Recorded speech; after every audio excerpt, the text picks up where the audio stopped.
بيكم معايا في درس جديد من دروس تعليم الكروشيه من وي. في درسنا النهارده هشرح معاكم طريقة عمل ذرة الفشار او الذرة الصفراء، زي ما انتم شايفين جميلة لتزيين المطبخ او السفرة. هنبدأ نعمل مع بعض عقدة البداية،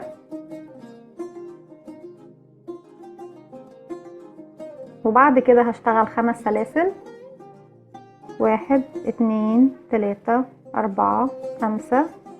هقفلهم بمنزلقة في اول سلسلة ارتفعنا بيها، وداخل الدايرة اللي احنا عملناها هنشتغل 15 عمود بلفتين.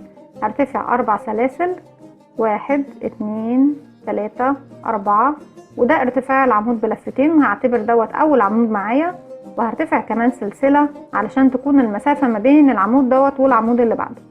هلف الابرة الخيط على الابرة مرتين، وهدخل في الدايرة بتاعتي كده. بقى معايا 2 عمود بلفتين، وما بين كل واحد والتاني هنعمل سلسلة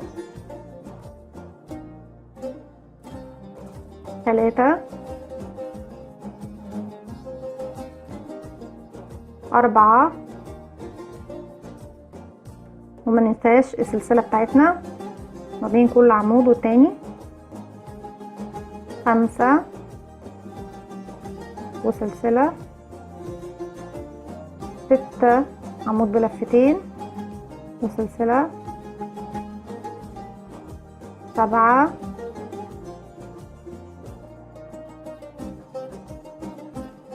8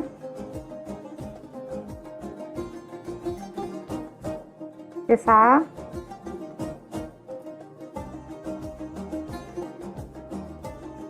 10 11 12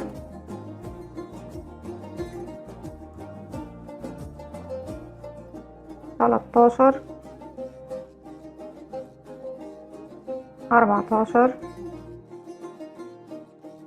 15. نعد تاني عدد الأعمدة بتاعتنا علشان دوت الأساس اللي هنشتغل عليه. 1 2 3 4 5 6 7 8 9 10 11 12 13 14 15. هعد 4 سلاسل، 1 2 3 4. هقفل في السلسلة الرابعة اللي ارتفعنا بيها بمنزلقة. هرتفع 3 سلاسل، ارتفاع العمود بلفة، ادي 1 2 3.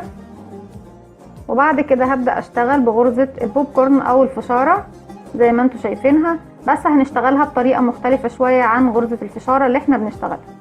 هوريكم دلوقتي هنعملها ازاي. هبدأ اشتغل في الفراغات، وهعتبر دوت اول عمود بلفة معايا. هدخل تاني اعمل 2، ادي 1 2 3. عملت كمان 3 عمود بلفة. بعد كده هلف الشغل بتاعي بالشكل ده. هسيب اول عمود انا ارتفعت بيه، وهروح لتاني عمود بالشكل ده، هدخل فيه وهسحب الخيط واخرج منه ومن الحلقة الموجودة معايا على الابرة. وبعد كده هعمل في نفس الفراغ اللي انا دخلته عمود بلفة. هروح للفراغ اللي بعده تاني، هشتغل 3 عمود بلفة، 1 2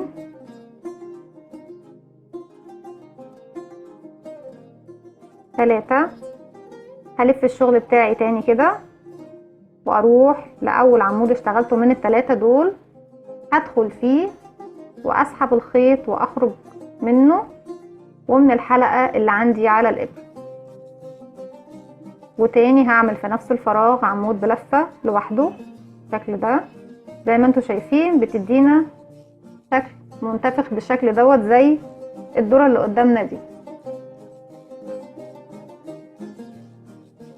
تاني نكرر، هدخل في الفراغ اللي بعده، هعمل 3 عمود بلفة، ادي 1 2 3 هلف الشغل بتاعي بالشكل ده، هدخل في اول عمود عملته، اسحب الخيط منه ومن الحلقة اللي موجودة معايا على الابرة. تاني هرجع لوش الشغل، هعمل عمود بلفة في نفس الفراغ اللي احنا شغالين فيه، وهكذا هكمل لغاية ما اخلص ال15 غرزة. زي ما انتوا شايفين الغرزة معايا بقت شكلها ايه وبقت بارزة معانا بالشكل دوت.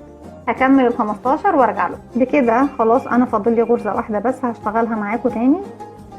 هدخل اعمل 3 عمود بلفة في الفراغ، ادي 1 2 3. هلف الشغل بالشكل دوت وادخل في اول واحدة عملناها، اسحب الخيط منها ومن الحلقة اللي عندي على الابرة. مفروض ان انا كنت بعمل كمان عمود بلفة في نفس الفراغ، بس احنا لما ارتفعنا ب3 سلاسل اعتبرتها هي العمود بلفة الخاص بالغرزة دي، فهرتفع 1 2 3، اسيب 3 سلاسل واقفل في السلسلة الثالثة اللي انا ارتفعت بيها في السطر بالشكل دوت. خلصت خلاص السطر الاول من قوس الذرة بتاعنا. هرتفع للسطر اللي بعده 1 2 3 سلسلة وهبدأ اروح اشتغل. احنا دلوقتي عندنا غرزة الفشارة زي ما انتم شايفين، والعمود اللي احنا كنا بنعمله معاها في نفس الفراغ وكمان فراغ بعد العمود. انا هروح اشتغل، هسيب غرزة الفشارة وهروح اشتغل في الفراغ اللي بعد غرزة الفشارة اللي قبل العمود اللي احنا كنا بنشتغله. هعمل فيها الغرزة بتاعتي، اعمل 3 عمود بلفة، ادي 1 2 3. وزي ما انتم شايفين احنا كده نعتبر اشتغلنا بعد غرزة الفشارة بحيث ان هي تديني الشكل المموج دوت. وبعد كده بعد ما عملنا 3 عمود بلفة هلف الشغل بتاعي بالشكل دوت، هروح لاول عمود عندي اسحب الخيط منه ومن الحلقة الموجودة على الابرة، وتاني هكرر نفس العملية ان انا هعمل في نفس الفراغ عمود بلفة بحيث ان هي دي الاعمدة اللي انا هشتغل. العمود اللي انا بشتغل فيه هو العمود اللي بيكون بعد غرزة الفشار اللي احنا بنعملها. بعد كده هروح في الغرزة اللي بعدها زي ما انتم شايفين، دي كده الفراغ اللي بعد العمود مش هشتغل فيه، وكمان غرزة الفشارة مش هشتغل فيها. هدخل في الفراغ اللي ما بين غرزة الفشارة وما بين العمود اللي بنعمله معاها في نفس الفراغ. اشتغل 3 عمود بلفة، ادي 1 2 3. الف الشغل بتاعي وادخل في اول عمود بلفة، الف الخيط واخرج منه ومن الحلقة الموجودة عندي على الابرة واشتغل تاني في نفس الفراغ اللي اشتغلنا فيه في الفشارة. هشتغل كمان عمود بلفة عشان هو زي ما اتفقنا هو اللي هشتغل فيه الغرزة الجديدة في السطر اللي بعده. وزي ما احنا شايفين الشغل بتاعنا بقى شكله ايه، ان دي الغرزة دي جاية كده والغرزة دي خلاص بتيجي بتمويجة بالشكل دوت. هعمل معاكم كمان واحدة، هنسيب الفراغ اللي بعد العمود مش هشتغله، وهسيب كمان غرزة الفشارة، هدخل في الفراغ اللي ما بينها وبين العمود اللي معاها في نفس المكان واعمل الغرزة بتاعتي. هعمل 3 عمود، ادي 1 2 3. الف الشغل بالشكل ده، هدخل في اول عمود اسحب الخيط منه ومن الحلقة اللي على الابرة وارجع تاني الف شغلي بالشكل ده لوشه، وهشتغل في نفس الفراغ غرزة عمود بلفة. هكمل كمان السطر دوت وهكمل لغاية ما يكون عدد الاسطر معايا بنفس الطريقة بدون اي تزايد ولا تناقص لغاية ما اكمل 8 عمود بلفة. يعني انا اشتغلت هنا 1 2 3 4 5 6 7 8 بنفس العدد بال15 غرزة، ما قللتش ولا نقصت منهم حاجة. هشتغل بنفس الطريقة اللي احنا شرحناها وهرجع لكم. وكده بعد ما خلاص خلصت ال8 سطور اللي احنا اتفقنا عليهم زي ما قلت لكم احنا اشتغلنا بنفس العدد ال15 غرزة اللي معانا لمسافة 8 سطور. اشتغلت 1 2 3 4 5 6 7 8 بدون ولا تزايد ولا تناقص، بس في السطر اللي جاي هبدأ اعمل تناقص. هشتغل معاكم اخر غرزتين نراجع مع بعض. احنا كنا في بداية السطر بنسيب الفراغ اللي قبل الفشارة وبندخل في الفراغ وبنسيب الفشارة نفسها كمان وبندخل في الفراغ اللي ما بين الفشارة والعمود اللي بعدها. هعمل 3 عمود بلفة، دي 1 2 3. هلف الشغل بتاعي كده، هدخل في حرف ال V اللي فوق اول عمود اشتغلته، واخرج بمنزلقة منه ومن الحلقة اللي على الابرة، وتاني هدخل في نفس الفراغ اللي انا عملت فيه البوب كورن بتاعتي، هعمل عمود بلف. تاني نكرر، هلف الخيط على الابرة، هسيب الفراغ اللي قبل غرزة الفشارة، وهسيب غرزة الفشارة كمان، وهدخل في الفراغ اللي ما بينها وبين العمود بلفة اللي بنعمله معاها في نفس الفراغ. هعمل 3 عمود بلفة، دي 1 2 3. هلف الشغل بتاعي كده، هدخل في حرف ال V اللي فوق اول عمود بلفة اشتغلته، والف الخيط واسحبه بالشكل ده منها، وبعد كده هخرج كمان من الحلقة اللي على الابرة. تاني هعمل في نفس الفراغ المفروض ان انا بعمل عمود بلفة، لكن انا خلاص في اخر غرزة في السطر، وكنت ارتفعت ب3 سلاسل، هعتبرهم هما العمود بلفة بتاع الغرزة دي، وهقفل في 3 سلسلة انا ارتفعتها. هبدأ في السطر اللي جاي اعمل تناقص عشان كوز الذرة بتاعي يبدأ يضم ويصغر من فوق زي ما انتوا شايفينه كده. هرتفع 3 سلاسل، 1 2 3، وهبدأ اعمل تناقص، يعني هشتغل غرزتين فشارة، والتالتة هوريكم دلوقتي هنعمل فيها ايه. طبعا احنا اتفقنا هنسيب الفراغ اللي قبل الفشارة، وهنسيب الفشارة نفسها مش هنشتغل فيها، هدخل في الفراغ اللي ما بين الفشارة وبين العمود اللي بعدها. هشتغل 1 3 عمود بلفة اهو، 2 3. نلف الشغل بتاعنا،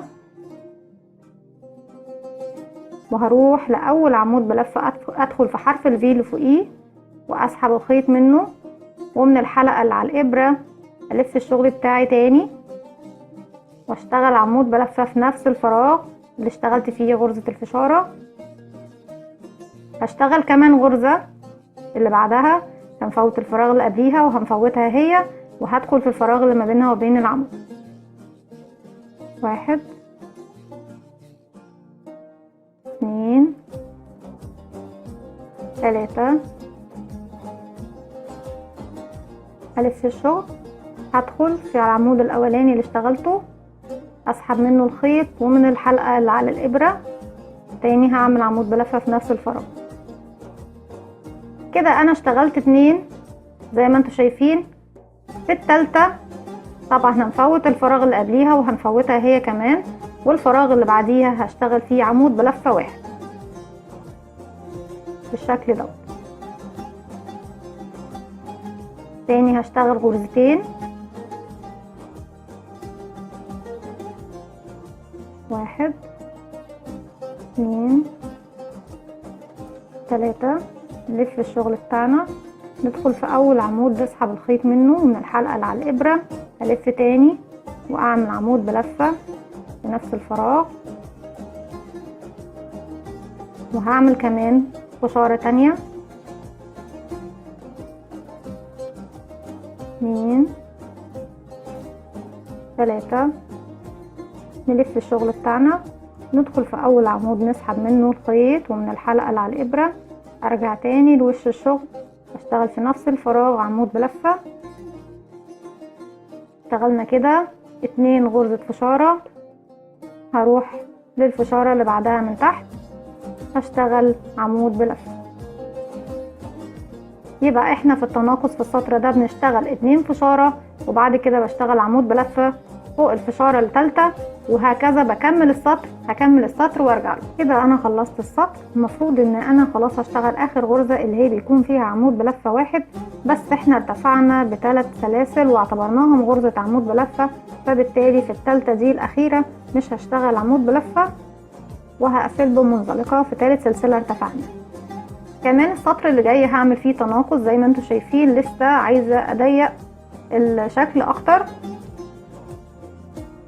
هرتفع 3 سلاسل، 1 2 3.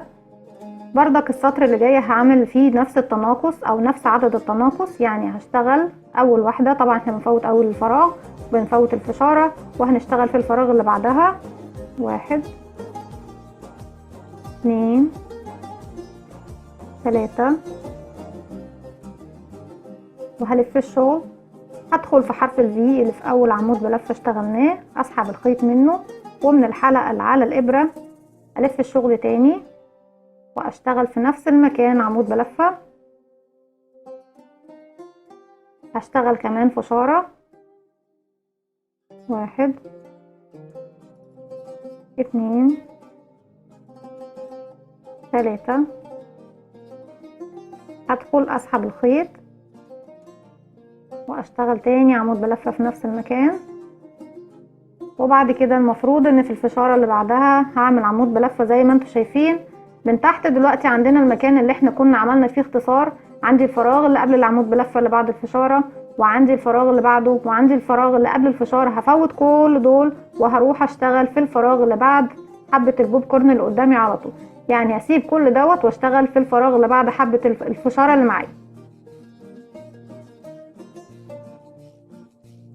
هعمل عمود بلفة زي ما احنا شايفين، اشتغلت 2، فوتت الفراغات اللي تحت كلها، والفشارة التالتة من تحت اشتغلت العمود بلفة. تاني هكرر، هروح للفشارة التالية اشتغل في الفراغ اللي بعدها، ادي 1 2 3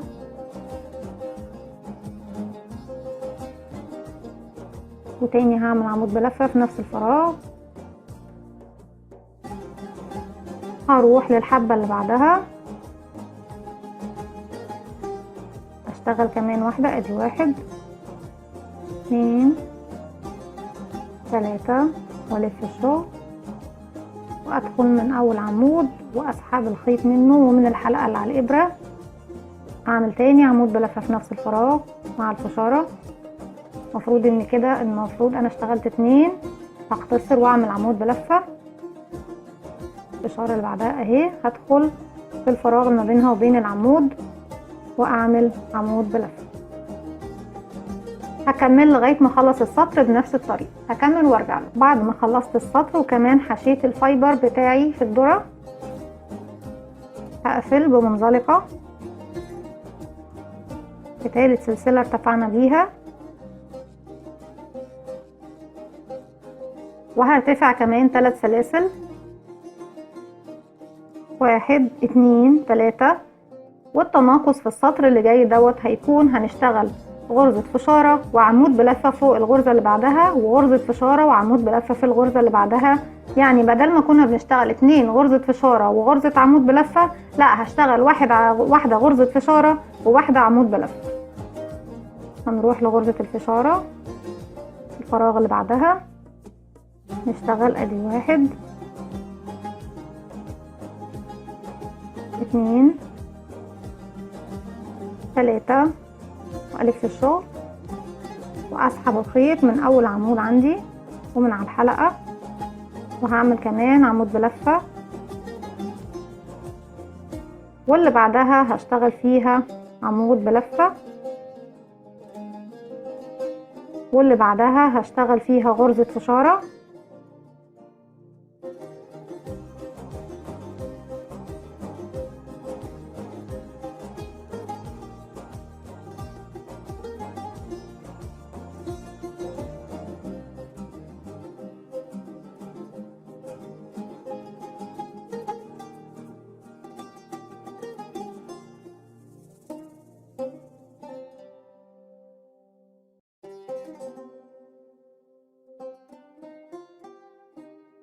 واللي بعدها غرزة عمود بلفة، وهكذا هكمل غرزة فشارة غرزة عمود بلفة غرزة فشارة غرزة عمود بلفة لغاية ما اكمل السطر. خلصت السطر هقفل في تالت سلسلة قدامي ارتفعت بيها بالشكل دوت، واظبط الفايبر بتاعي. السطر اللي جاي دوت هنعمل فيه كله، هنسحبه كله في غرزة واحدة. يعني هرتفع 3 سلاسل، 1 2 3. هشتغل عمود بلفة في اول فشارة، هشتغل نصه بس، يعني هسحب من على الابرة حلقتين وهسيب حلقة معايا على الابرة. تاني هروح للفشارة اللي بعدها هشتغل فيها عمود واشتغل نصه. انا معايا 3 حلقات كده، هسحب 2 واسيب واحدة، يبقى كده معايا 3. تاني هروح للي بعدها، ادخل اشتغل عمود بلفة بس لغاية نصه، هسحب حلقتين واخلي الحلقة بتاعته معايا على الابرة لغاية ما كده وصلت للمكان اللي انا ارتفعت منه بالشكل ده. هقفل، هدخل في ثالث سلسلة واسحبها معايا بالشكل ده، واشدها كمان من الحلقات اللي معايا كلها على الابرة زي ما احنا شايفين كده. قفلنا، هقص الخيط بتاعي،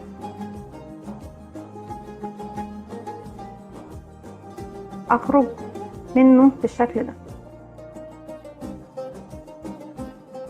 بعد كده هدخل من تحت الغرز اسحب الخيط الزيادة،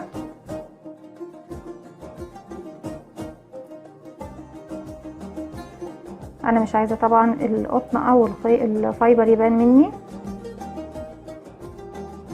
بالشكل ده. ده معانا كده خوذ الذرة. هنبدأ نعمل القاعدة بتاعته، هنعملها باللون الاخضر. زي ما احنا شايفين القاعدة بتاعتنا بتكون 4 ورقات متصلين بدايرة واحدة بالشكل ده. هنشوف هنعملها ازاي. هعمل عقدة بداية وهشتغل 5 حلقات، 1 2 3 4 5 سلاسل. هقفلهم بمنزلقة في اول سلسلة ارتفعنا بيها بالشكل ده، وداخل السلسلة او الدايرة اللي احنا عملناها دي هشتغل 24 عمود بلف. هرتفع 3 سلاسل، 1 2 3 اللي هي ارتفاع العمود بلفة، وهشتغل كمان على العمود دوت اللي احنا اشتغلناه او السلاسل اللي احنا اشتغلناها، هشتغل كمان 23 عمود بلفة. 1 2 واحنا معانا 1 يبقى 3 كده، 4 5. هكمل لغاية ما اوصل لل24 وهرجع لكم. بعد ما خلصت 24 عمود بلفة في نفس الدايرة اللي عملناها، هقفل بمنزلقة في ثالث سلسلة ارتفعنا بيها، وهرتفع 3 سلاسل عشان اعمل السطر اللي بعده. 1 2 3. السطر اللي احنا هنشتغل فيه دوت هعمل تزايد في كل الغرز اللي معايا، بحيث ان ال 24 غرزة عمود بلفة يكونوا 48 غرزة عمود بلفة معايا. يعني هشتغل فوق كل عمود بلفة 2 عمود بلفة. اشتغلنا كده 1، هشتغل كمان واحدة في نفس الغرزة، وبعد كده الغرزة اللي بعدها هنشتغل فيها 2، وهكذا هستمر في كل الغرز اللي قدامي. في كل واحدة هدخل اعمل 2 عمود بلفة، بحيث يكون معايا في نهاية الراوند دوت 48 غرزة عمود بلفة. هكمل وارجع لكم. خلصت الراوند بتاعي او السطر بتاعي وبقى معايا 48 عمود بلفة. هقفل في السلسلة الثالثة بمنزلقة بالشكل ده. بعد كده عايزة ابدأ اعمل الاوراق اللي معايا دي ال4. هرتفع 3 سلسلة، 1 2 3، ودي غرزة ارتفاع غرزة العمود بلفة. وهشتغل كمان فوق كل عمود بلفة 11 عمود بلفة بعمود بلفة زيهم، يعني دوت اول واحد. نشتغل 2 3 بحيث يكون معايا 12 عمود بلفة، 4 5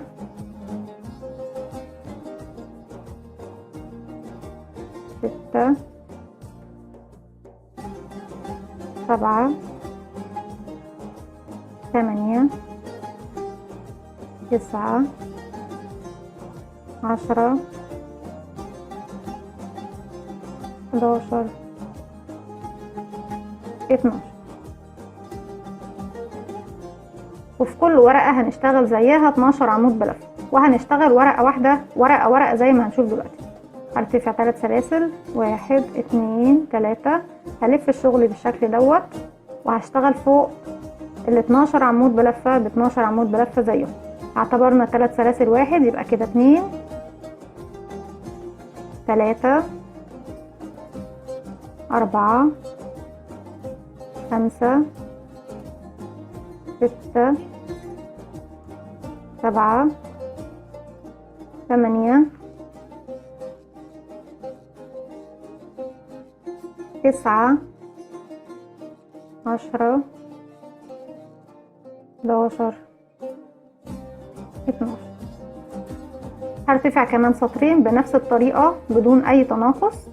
هكمل كمان سطرين وهرجع لكم. بكده نكون خلاص اشتغلنا 4 سطور زي ما احنا شايفين كده. بعد كده هبدأ اعمل تناقص علشان تبدأ الورقة معايا تقل وتصغر بالشكل دوت.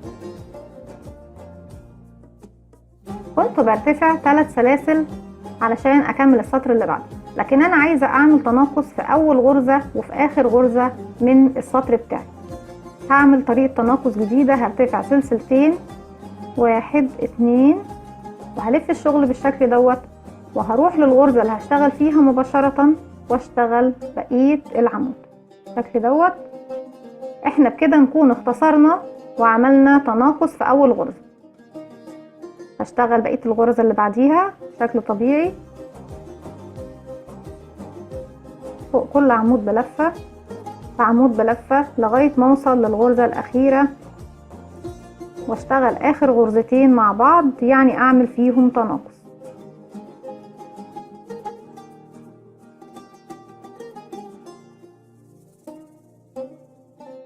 دول اخر غرزتين. هشتغل نص الغرزة الاولى وهدخل اشتغل كمان نص الغرزة التانية، وبقى معايا 3 حلقات على الابرة هسحبهم في لفة واحدة. تاني زي ما عملنا في بداية السطر دوت هنعمل في بداية السطر اللي جاي. هرتفع سلسلتين 1 2 مش 3، هنرتفع 2 مش 3. هلف الشغل بالشكل ده، هروح للغرزة اللي هشتغلها على طول واكمل بطريقة العمود بلف. زي ما احنا شايفين بدأت تاخد معايا ميل شوية وبينقص معايا كمان عدد الغرز. اكمل لغاية ما اوصل لاخر غرزتين علشان نعمل فيهم تناقص.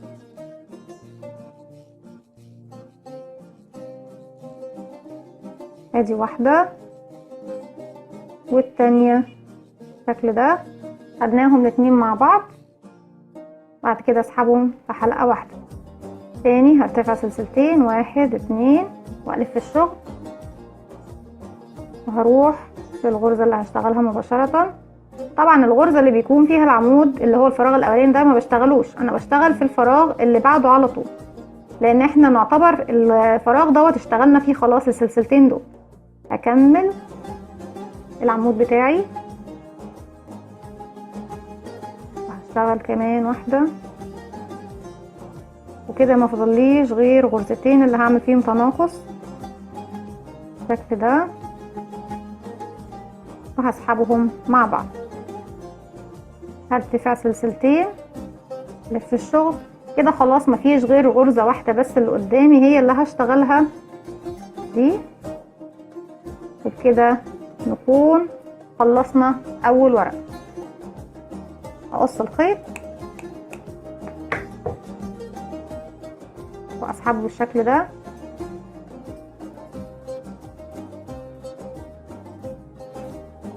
وهبدأ اداريه تحت الغرز.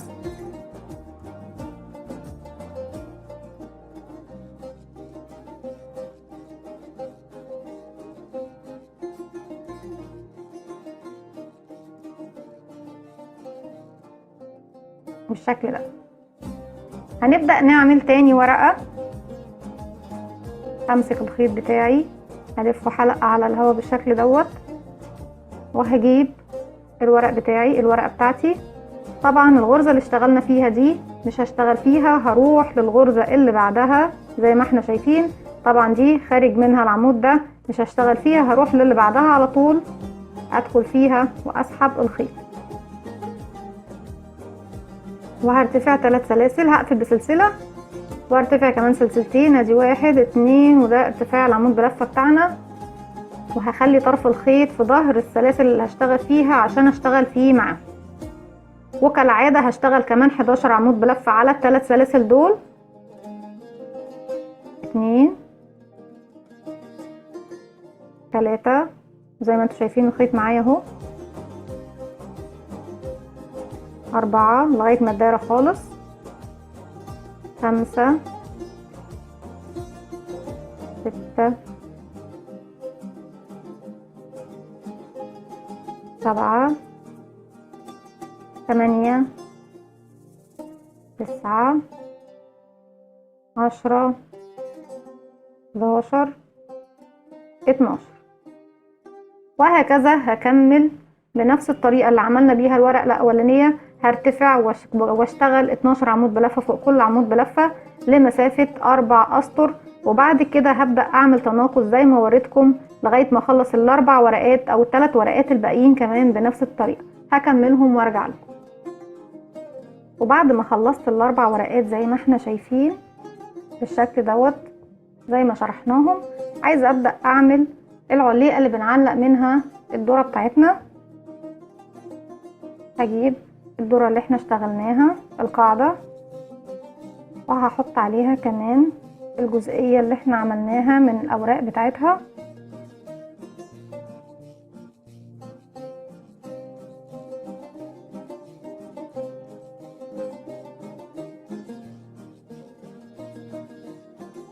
وهجيب الخيط بتاعي هلفه حلقة كده وهعمل عقدة بالشكل ده.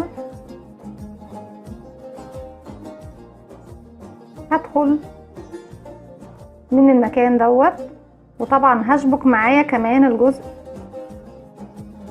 اللي في الدورة نفسه من تحت بالشكل ده،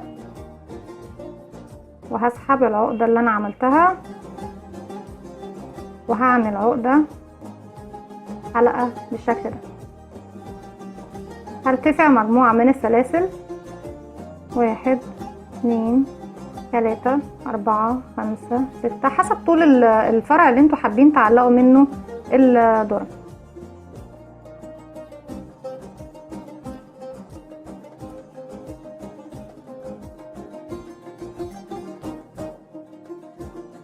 زي كده.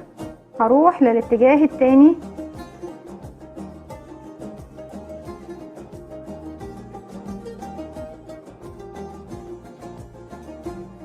بالشكل دوت. انا هنا اهو عايزه اروح لنفس المكان التاني. هدخل من هنا وهاخد معايا طبعا الدورة من تحت زي ما اتفقنا علشان اشبكها معايا، واخرج كمان من الحلقة اللي على الابرة بالشكل ده. هرتفع سلسلة وهبدأ اشتغل على كل السلاسل اللي انا عملتها دي بغرزة الحشو. يعني هشتغل غرز حشو على كل السلاسل اللي احنا عملناها بالشكل ده.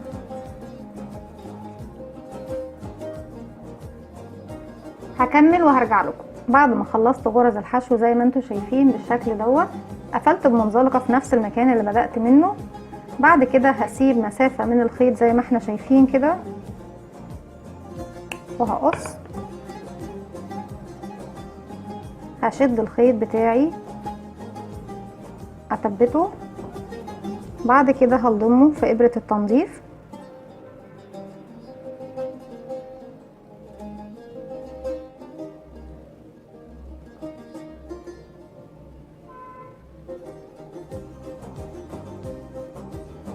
وهبدأ اثبت. طبعا انا عايزه اثبت الطرف دوت. في الاول هدخل من هنا وهاجي عند بداية الورقة بالشكل ده. احنا كده خلاص ثبتنا العليقة بتاعتنا. عايزة ابدأ اثبت القاعدة بتاعتي بتاعت الورقة. هثبت الجزئية اللي هي فيها الدايرة، السطر رقم 2 من الدايرة بتاعت الورقة. هبدأ ادخل واثبت بالشكل ده، واروح الورقة التانية